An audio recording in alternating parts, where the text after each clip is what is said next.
Welcome, RVA, to Inspire AI, where we spotlight companies and individuals in the region who are pioneering the development and use of artificial intelligence. I'm Jason McGinty from AI Ready RVA. At AI Ready RVA, our mission is to cultivate AI literacy in the greater Richmond region through awareness, community engagement, education, and advocacy. Today's episode is made possible by Modern Ancients, driving innovation with purpose. Modern Ancients uses AI and strategic insight to help businesses create lasting positive change with their unique journey consulting practice. Find out more about how your business can grow at modernancients.com. And thanks to our listeners for tuning in today. If you or your company would like to be featured in an Inspire AI Richmond episode, please drop us a message. Don't forget to like, share, or follow our content and stay up to date on the latest events for AI Ready RVA.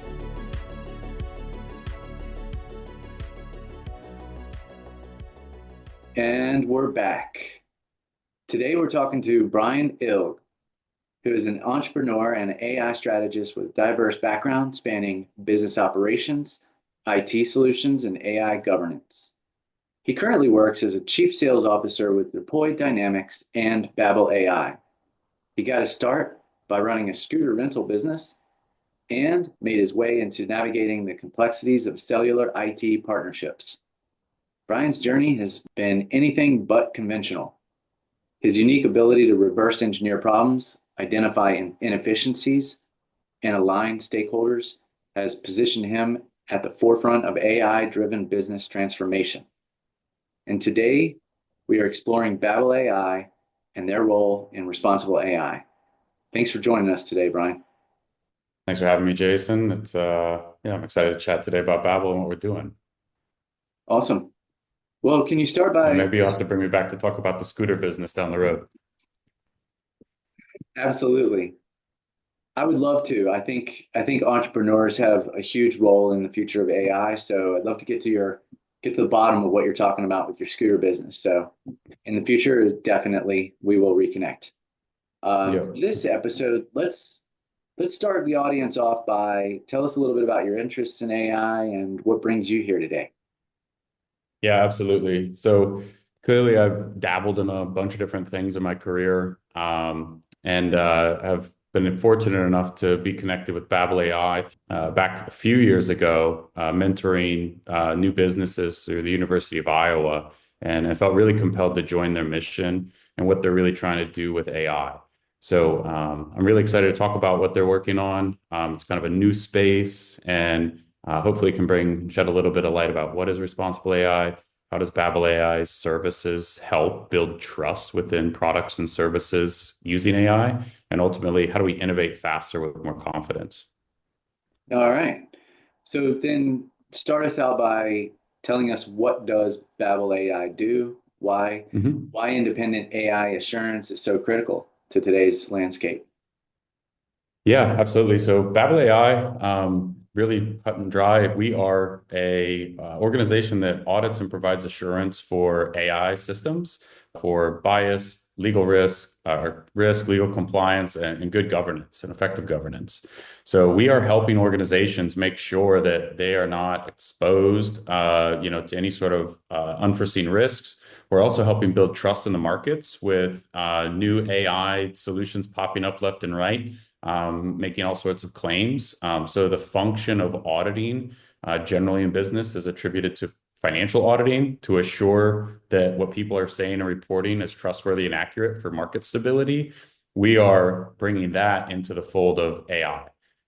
We really believe that AI auditing is probably one of the last jobs that will ever exist, because as task-based work goes away in lieu of AI systems, people are going to need to be able to manage AI, which is kind of the AI governance component. And then we're going to need to be able to verify and validate that what the AI is doing is trustworthy, hence the audit function. So that's where we're coming from. Interesting observation you just shared with us. You said you believe that this is the last job that will ever exist. Did you think like in future sense where ultimately there's nothing left for humans to do but manage and monitor for AI governance? Is that what you really meant for that? Yeah, it's a futurist point of view. I think I'd bring that, and you have to kind of have a little bit of that, what's around the corner perspective to think about AI because it's so exponentially growing in all these directions. So figuring out how to manage AI, unfortunately, I believe it's going to take a lot of jobs that exist today and create a lot of new jobs tomorrow that'll be wholesale different. But yeah, I think those new jobs are going to be more managing AI than doing tasks because I think the AI is going to be able to do tasks. So we want to make sure that those tasks are being done correctly and with confidence and trust. That's what we bring to the table. Yeah. Yeah, when I think about some of the risk and exposure to companies just throwing AI solutions out there, it takes you back to one of the previous podcasts we did on the responsible AI. It's kind of a 101 on that. And you definitely contributed to that, so thank you. Um, Hmm. so your team plays a key role in AI auditing research with funding from IBM's Tech Ethics Lab and Notre Dame Research Center, I understand. What Hmm. were some of the foundational principles you established, and how do you shape AI governance today with those? Yeah, so our company was founded back in 2018 by our CEO, Shay Brown. He's a professor of astrophysics, machine learning, and we have a lot of other legal and researchers underneath the team that started as kind of our core research team. So we were funded by grant research on how to provide assurance for AI. And our whole idea was kind of stemming from that thought of we need to know how to manage AI into the future because it's going to do big things, and we want to make sure they're doing things correctly and there's trust. So our whole research, and we published this. There's three or four. I think there's three or four. I read three. I think there might be a fourth on this specific topic of AI auditing. So we really kind of break it down into three sections, and we can get into this a little bit later and kind of how this all comes together. But governance is super important. So who's accountable and what are the desired outcomes? What are in your policies? That's important for making sure that AI is trustworthy, right? We have to know where we're going so that we can make sure that, we can walk it all back towards kind of the baseline. Second would be, what are your metrics that you're using to really define what is right? How are you tracking those and what risks are associated with those? So what might be not being covered, or are those metrics producing outcomes that are unintended? And then the third thing is, have you tested it? Can you reproduce the testing? And is that testing, consistent?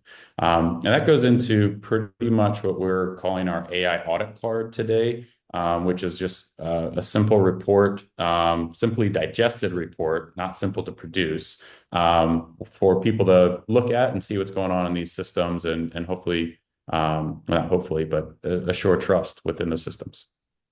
Yeah, definitely not a simple thing to pull together for sure. So tell us a little bit about your thoughts on why is AI governance such a challenge for organizations today, and what are the most common gaps you see in AI risk management? Yeah, I'd say why it's a challenge is it's just new. I don't think governance or regulation or even small internal task force, if you will, that's kind of a way to think about it. None of that's new to business. It's just what AI is capable of doing is so tremendously different from any technology ahead of it. We're really talking about in some of the conversations, because we do talk to philosophers, it's like, what's the purpose of humans? Like these are very new questions for business. So they're very new risk profiles, and a proper governance really is for AI and the unique risks. It really takes a different approach. It's not something that's best served by a single person. It's generally a committee, lots of diverse thought, analytical, critical thinking. Does that align with strategic missions and values? So for organizations that are kind of winging it and trying to throw AI in, you can see where that doesn't align best. And there's all sorts of risks within people not being very deliberate and thoughtful and intentional about the use of AI. So I think the move fast and break things model is traditional SaaS. I don't think that works super well with all AI until you get your governance right. Hmm. So Yeah. just different. Yeah, and I think I agree. Like corporations move fast because they're on a time budget. Like it's if they have the innovation, the technology to make change and disrupt the industry and grab a competitive advantage, they're going to, and they're not going to wait until governance catches up to them before they deploy it. They're going to put it out there and they're going to see what breaks, make a bunch of money, and then when governance comes around and reels them back in or reins them in, then they accept their fate, and it puts another barrier to entry in the way. But that's the world we operate in. Innovation happens too quick, right? So I yeah. think I think that's yeah, it's a good way to say it, and not to get too off into that topic, but I do think there's quite a bit of opportunity for people who don't play the game that way. I think there's a lot of enterprise talent that's floating around out there, and with a lot of strategy and thought, and the use of AI to do a lot of task-based things. There's a lot of companies that'll be able to get it right first. And then when those companies make those mistakes because they're not paying attention or they're playing by old rules, they won't be able to just say, oh, well, that's the cost of doing business. There'll be someone else with a better solution that people will move to because I do think that there's that tension in the market right now and that opportunity. So I think how I like to sell governance to people to help them buy in is like if you do this right and you have the right trajectory and aim for your organization, then you can demonstrate that aim through assurance or trust or anything along those lines. That's who's going to win in the future of business. I do think that there's a change of the guard in terms of business strategy.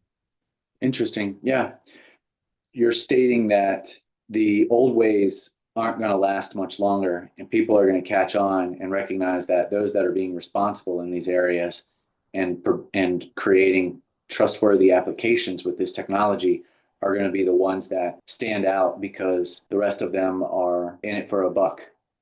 I think so. And that just goes back to people. And this is kind of ethics, if you will. And I know that's a really sensitive word in this space, but kind of the ethics are what are those undeniable truths that people have? And the things that people always seek as value. And consumers, their value are things like saves me money, saves me time, reduces my pain. And then also just, it brings me ability to grow and peace of mind.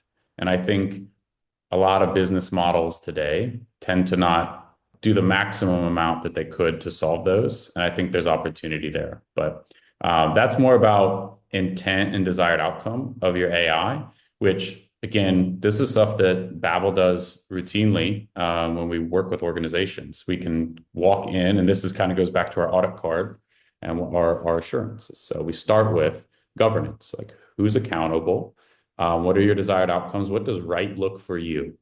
And I think this is where regulation has been this very like tipping point conversation where it's like, is it just regulation that you're really, concerned about or not? But now with all the regulation kind of getting the teeth ripped out, it really just boils down to what's the business outcome you're trying to achieve. And that's where we focus with our customers. What does right look for you?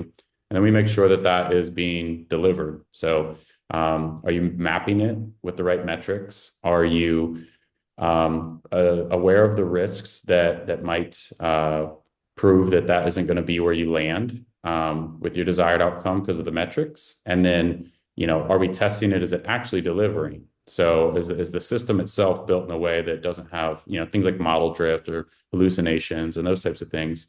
Not everything's going to be perfect, but is it within your risk tolerance too? So those are all really interesting conversations that we have with our customers routinely. And yeah, I think, from a business entrepreneurial, cowboy point of view, I guess is kind of where I land these days, is I do think that there's a better way to go about doing that. Yeah. And naturally, people want to do the right thing. So Yeah. that does sound good. Makes perfect sense to me. So tell me there are many organizations that adopt AI solutions without clear governance or risk management. So, what Mhm. are the biggest blind spots that companies have when it comes to AI risks? Yeah, I think, but just talking to our legal experts, they point out a lot of different things, and don't take me as a legal expert. I'm just regurgitating here, but there's a lot of decisions that historically have been subjective, like humans making a choice of A or B. But now, and that's been acceptable as, all right, well, we trained our staff to make decisions in a way. But now they're quantified decisions. So 37% of the time, customers go this way, the other ones go this way. Can you defend that legally? Why was that decision made? This is a whole new ball game. And what I think a lot of organizations are doing when they go quick, boom, boom, boom, I want to get AI in. They're in a position where the engineers who know how to build the systems or maybe it's built into the code in such a way that they're putting quantified decisions that potentially could implicate them legally into engineers' hands rather than really bringing that collaborative team together to say, HR, legal, engineer, why are we making this decision rate for resume parsing, in an HR hiring experience, right? So that's a law that exists, but at the end of the day, there's bias in every decision, but we just have to be able to back it legally. And there's existing laws that have preceded anything that have ever been for AI. We just have to make sure organizations have to make sure that they're paying attention to that stuff. So Yeah, there's many more examples of that, but that may be a good to think about. yeah, yeah. You mentioned it a couple of times, I think, is the diversity of thought. I think that by and large, if you can put diversity of thought into the equation, you'll get most of the way there, right? You have Yep. yeah, different people trying to solve the same problem together in the same room, you will do the right thing. I believe. So thinking about these risks a little bit more, what are some of the biggest AI related legal, reputation, or financial risks that businesses tend to overlook? Can you share any real world examples of failures? Yeah, I think some that I like to call out that are pretty common from a risk profile. So existing enterprise risk management systems or risk management frameworks in like the financial industry, for instance, they're really robust. And that's a really, in their words, a lot of red tape, a lot of regulation that they got to sort through for good reasons to protect consumers. But AI brings a whole new risk profile into the fold. So assuming that those really rigorous risk management frameworks from before AI, we can call it, are good enough, I think is a real big gap in knowledge. There's a ton of new risk profile elements like we just mentioned. So a different one outside of the quantified the choices. Just your procurement policies, your procurement rigor. So how are you inspecting if you're bringing like a paid service into your organization, how are you bringing and validating and testing the claims, the accuracy, all of those things?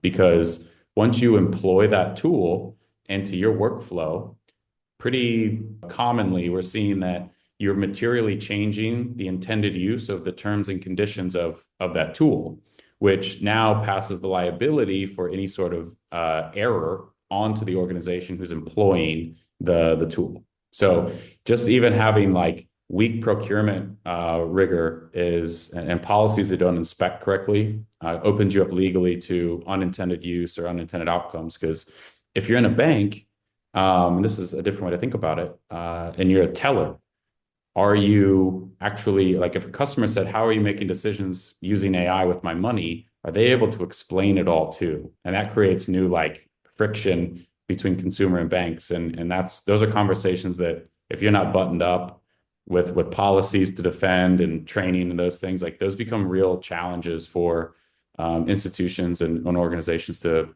speak to. And that opens up risk. Yeah. Transparency and explainability with the latest technologies are some of the hardest things to overcome Right. when establishing new innovations around these tools and use cases. Um, I get that. Yep. So many companies adopt AI without clear oversight. Tell us a little bit about the dangers in that, and how does BABL AI help organizations establish the proper governance? Yeah. So we help organizations all over the place with respect to where they are in their AI governance journey. So we're aware that organizations are kind of in a messy state right now. By and large, there's someone that really have it. But what we do is we help organizations by doing AI governance gap analysis. That's always the best place to start. And how we do that is we'll go in and every single AI use case or system is unique. So we come in with our team of experts. We go through discovery where we just, really get a good scope of all of the inputs, the decisions, and kind of desired outcomes of the system. And that starts with the things I mentioned with governance and interviews and just kind of getting to know folks. From there, we do kind of a side-by-side gap analysis and risk review. So as we identify gaps, we rank that risk. And we do this so that we can help ultimately map the biggest impact items, the shortest time windows to resolve them. And we're trying to map those towards a risk management framework that does cover those unique AI risks. So that's also part of the discovery. So when we talk to organizations, or ultimately that's delivered in a report, and then we're leaving organizations with a decision on how they want to move forward. We can continue to help, or they can take that back internally. But we have everything buttoned up at the end. I was going to mention just real quick, like for risk management framework, be something like if you're just doing business in the United States, that could be the NIST AI risk management framework. If you're more global, you might want to map those risks towards like the EU AI Act, which is a little more rigorous, but just differences of geo, where the business is conducted, where the AI is being used. So we help organizations get to, again, what's right for them. So it's, it is a custom process, but that is formulaic in our approach. Cool. So what are some of the most overlooked aspects of AI testing? Are there any industries that are getting it right? Setting a good example for everyone else? It's all organization by organization might be the better way to say it, instead of industry by industry. But one of the things that we see is user testing, beta testing, ensuring that end users understand what's going on. It's a rushed market. Get it out there, and I've been on the receiving end of a poorly trained user at a doctor's office. I went and I had to fill out a form that says we're using Microsoft Copilot to do whatever with your historical notes. Do you comply? And I like to test everything in the real world. So I went up to the receptionist. I'm like, can you tell me what notes actually are going to be processed, or like what the function is or the purpose or any of that? And they looked at me like I was speaking Greek. So, I mean, the person who handed me the form to sign couldn't even explain roughly what was going on with the data. And that's some real disconnect in terms of mission, and end user. So we look at the comprehensive rollout. These are training, process documentation. It's really kind of that stuff that is just kind of like drifts off into nothing in a lot of organizations, I think. And that really affects the quality of the AI adoption.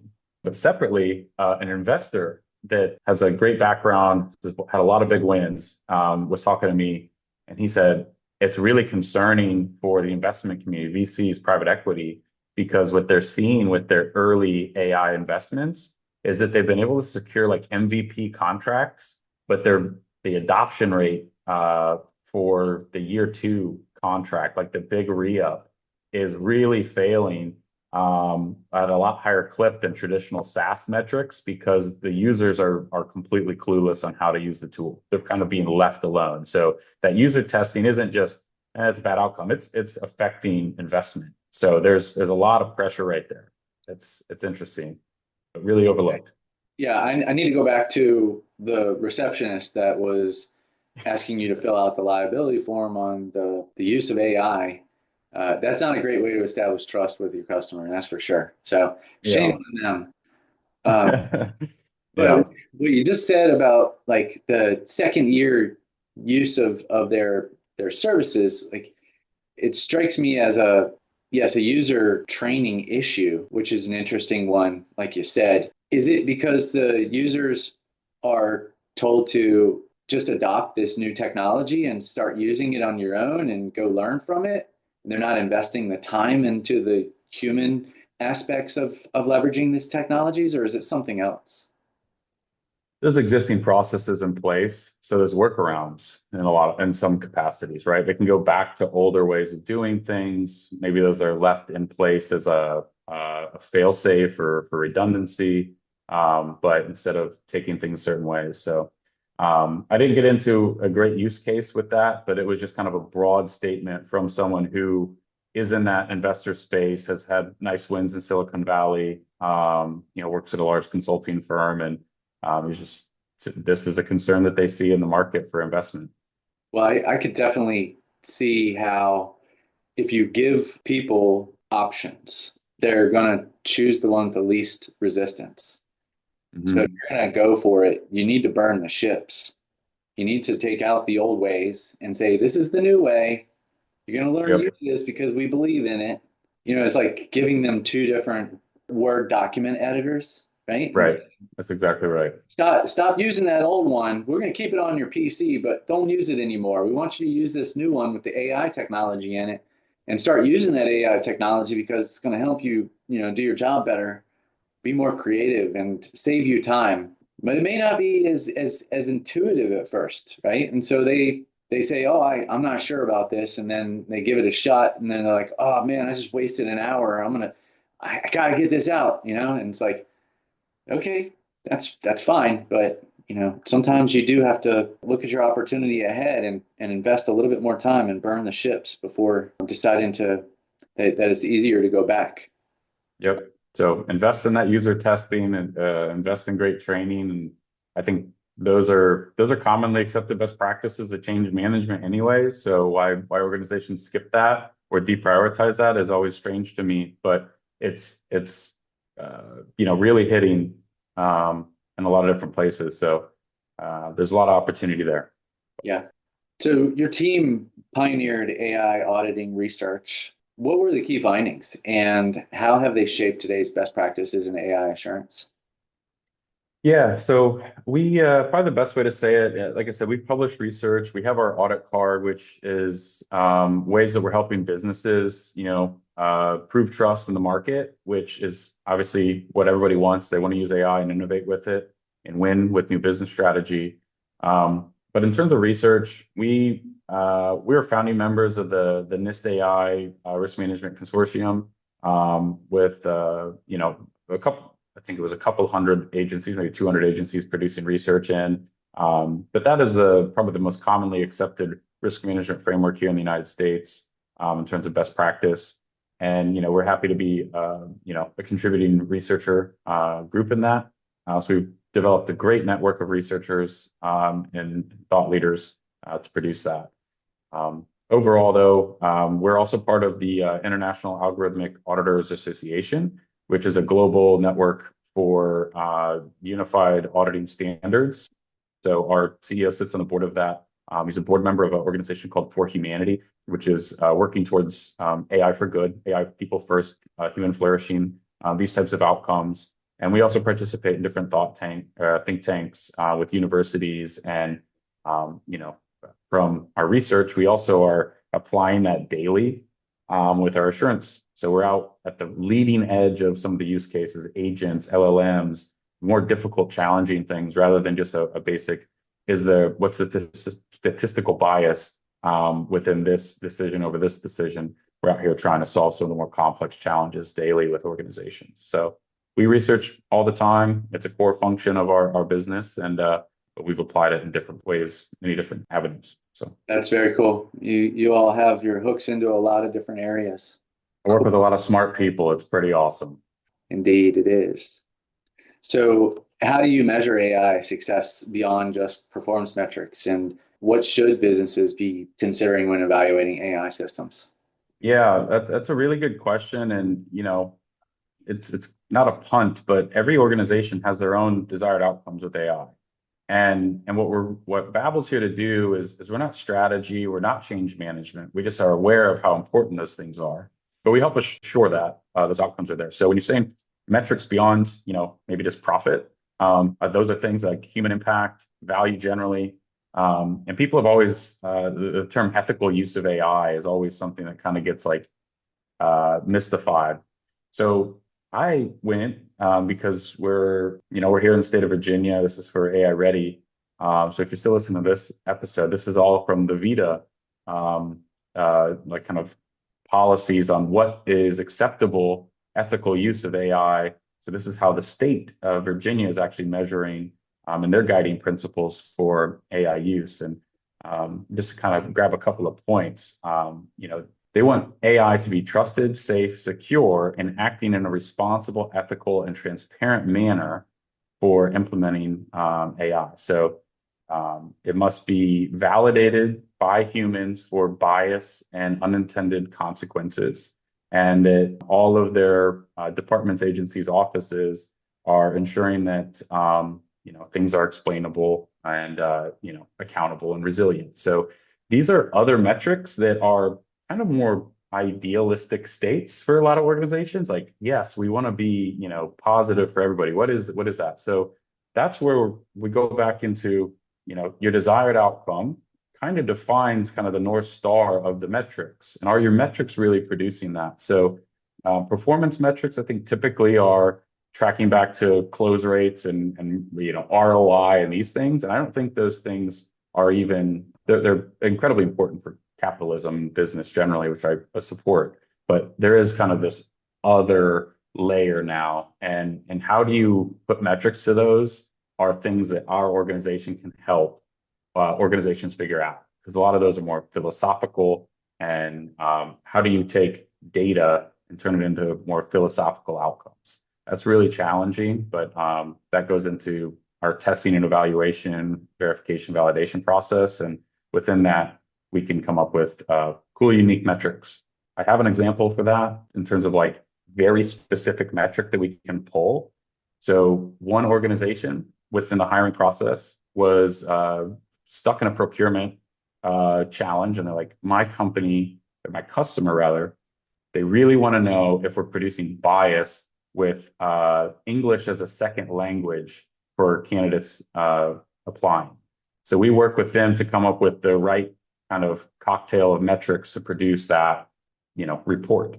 So that's how we help organizations on that side. But there's all sorts of metrics that, go into that. So that's a wide conversation. That's a whole podcast. For sure. Yeah. You brought up philosophy a number of times in recent questions, and any philosophy stands out to you? Like one that you said earlier was, what is the role of the human being in a world where AI exists?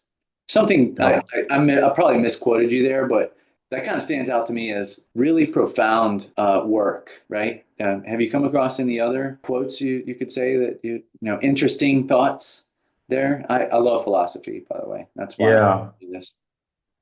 I don't know if I have anything specific and offhand there. I think I have my own personal philosophy for winning in business. And I think that it's probably not specific to the BABL use case. Love to maybe come back on and talk about it down the road. But I just think that, working towards people first outcomes and really being able to define what a people first outcome is kind of this ethical AI, if you will, or ethical use case, however you want to call it.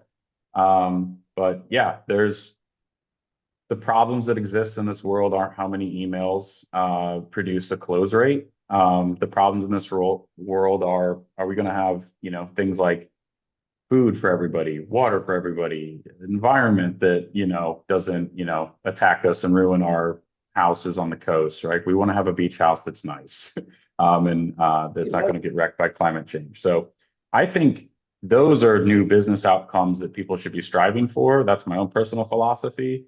And I do think that AI does give the opportunity to pursue those solutions. And if you can aim AI towards outcomes that, either reduce the impacts of those, and I'd say start at the root cause, not, addressing the problem, the results, that's going to get people into better places across the globe. So that's my personal philosophy. I don't know if anyone else has that, but Yeah. Yeah, if you start there, you and keep that as your North Star, then I don't think you can go wrong, honestly. This philosophy talk makes me want to think about the future. So tell us, Bryan, what's next with AI oversight and governance?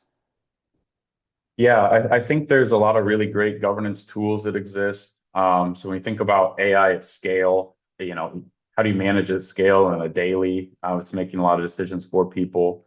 So there's a lot of new tools, new industries emerging, new software to be sold in there. But I think that is, just a little slice. Overall, I think people, and we talk about AI literacy, workforce transition, more people need to understand how to govern and manage AI. And I think the people that really invest into those skills are the ones that'll be leading the future of business. And within that, there should be respect for AI assurance, AI audit, just like anybody would for like SOC 2 or an ISO standard. These are well-respected certifications, and the enterprise has validated as necessary to do business. And AI assurance or an AI audit is going to fall right in line with some of those same principles. So I would say AI governance should be a commonly accepted, workforce role, and AI auditing should be as common as, a financial audit in terms of thought of business function. So Yeah. a lot of stuff coming that way. Yeah, so I do want to ask one more question about this before we can move on, and that is, it feels to me like the conversation is around either creating this governance role in your organization or moving people toward the governance role.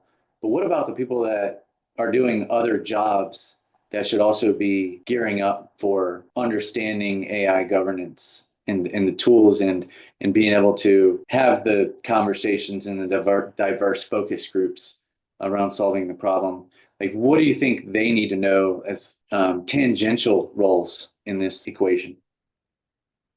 Yeah, that's a good question. How I like to think of AI and workforce transition is, everybody's kind of been there's a few people that are out in front, and it is a few, even though in kind of echo chambers of people with AI. Some organizations just have zero clue of what's going on. They're just aware that it exists. So everybody, in my opinion, is starting relatively in the same place, kind of at an entry level knowledge. I would say every single person in the workforce today understands what it is they do really, really well right now. And just understanding how AI functions. So this is part of education that we bring, kind of the principles of AI, how we define socio-technical algorithm. So there's the human, there's the machine, it's a workflow. And it is now all math and done by robots and agents like immediately, which is crazy. But effectively, it's just workflow design. It's thinking about business processes and automating them quickly, and just understanding how it works. Then you can start to think about it more strategically of how do I maneuver myself? How do I position myself to either be a key human in the loop or be above and managing that system and that workflow or the product. And everybody has that unique diverse perspective, which makes them valuable if you understand how AI works. So that's how I like to think about it. And then whether you are staying kind of ground floor or you want to move and ascend into more leadership roles with AI, I think it all is there. And then ultimately, like we said earlier in the pod, it was AI auditors are probably the last job on the planet, Mhm. to a degree. So future state, but a lot Right of on. time to get there. No, yeah, I love it. Let's round it out for our listeners. Mhm. If we got business leaders in this episode thinking about what they should do, like what is the first step that you would recommend they take to ensure they're using AI responsibly? Yeah. So if you're just hearing about AI governance right now, it's a new concept. I would just take time to read some basic information. There's so much out online. There's some really good, people that are, out on LinkedIn. So one person that I really recommend, he has a great book. It's called The Ethical Machines by Reed Blackman. Our Where our companies are familiar. He's an ethical consultant. But just the first chapter of that book, man, it's punchy, it's good, it's sharp, it explains uh, how governance structure and governance content come together, and just really draws out some really basic, like, aha, I understand where that can go wrong. So it kind of helps frame your thought. So if you're new to it, I highly suggest that book. I put my sales team, part of my training curriculum with them, is that first chapter. So shout out Reed, and our CEO definitely helped out with some of the ideas around that, and fact checked that.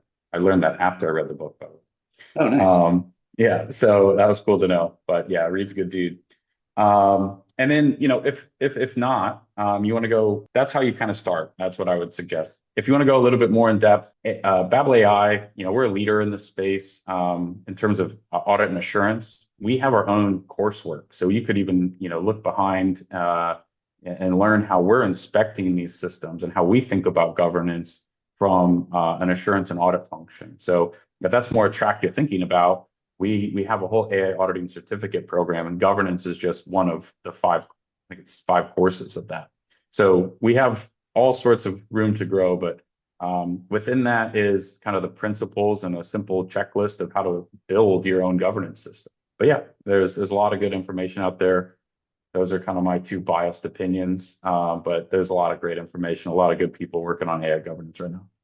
Cool. I love to listen to a good Audible book, so I'm gonna Mhm. pick it up. Awesome. All right. And lastly, Bryan, what if there's one thing that you hope our listeners take away from this conversation, what would it be?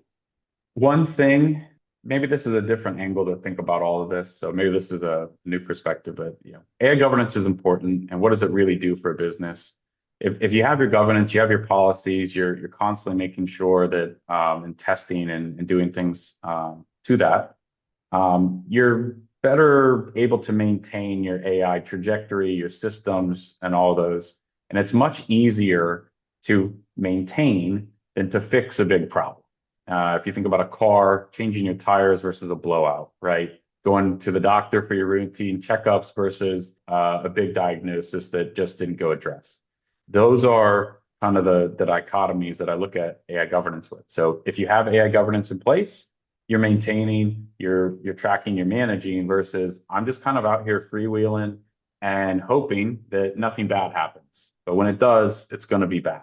And it is an investment. And I say invest into the maintenance rather than invest into the big fix, because the big fix is more expensive and has so many other risks associated with it, that I think it's a necessary thing that organizations have to reduce their overall liabilities and potential brand impacts with AI. And trust me, there's lots of use cases that you can go out and look, where people get it wrong. And there's class action lawsuits that are already moving, and it's there's a lot. So invest into it and take it seriously, and you put yourself in a position to innovate and win long term.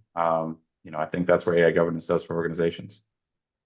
Well, I, for one, have been convinced this is the real deal, and I'm going to take it seriously. So I would love to explore more of that content by BABL AI in the future, personally. All Great. right, last question for you, Bryan. If you could wave a magic wand and have AI do anything, what would it be? Man, that's a good question. I think that I would, I'm a futurist, an eternal optimist, but a realist. I would love for people to deploy AI in a way that didn't just prioritize profitable outcomes, and instead just kind of people first outcomes that produce profit. And I think there's just a lot more. And with that, I think we can solve the world's problems, right? So I always tell people, hey, what are you up to? I'm trying to change the world. So I think everybody hopefully buys in and use AI to create valuable outcomes that prioritize people. I think that's what I would love AI to be able to do. I think that does create purpose for people. We have a lot of problems to solve, and there's a lot of work to get done. But I think AI is the magic wand to achieve it. Unlocking a little bit of creativity in there too. So I I'd love AI to solve the world's problems. How's that? Yes, I'm with you there.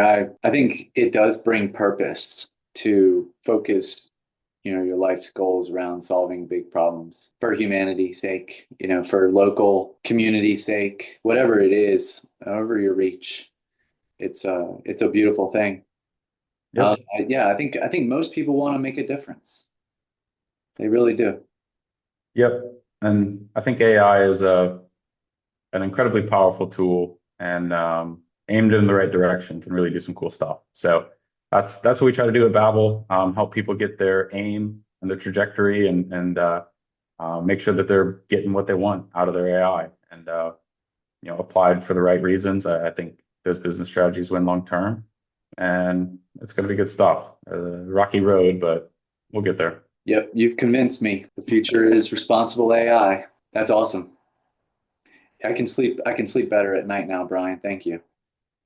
Man, I wish I could say that for myself. So I'm happy to see I'm helping change the world. I get Jason to sleep a little bit better at night. I still am up on ChatGPT all night talking about nonsense. All right. All good stuff. All right, man. Thank you for your time today, and I look forward to talking to you again in the future, okay? Yeah, likewise, Jason. This was great. Cheers. And thanks to our listeners for tuning in today. If you or your company would like to be featured in an Inspire AI Richmond episode, please drop us a message. Don't forget to like, share, or follow our content and stay up to date on the latest events for AI Ready RVA. Thank you again, and see you next time.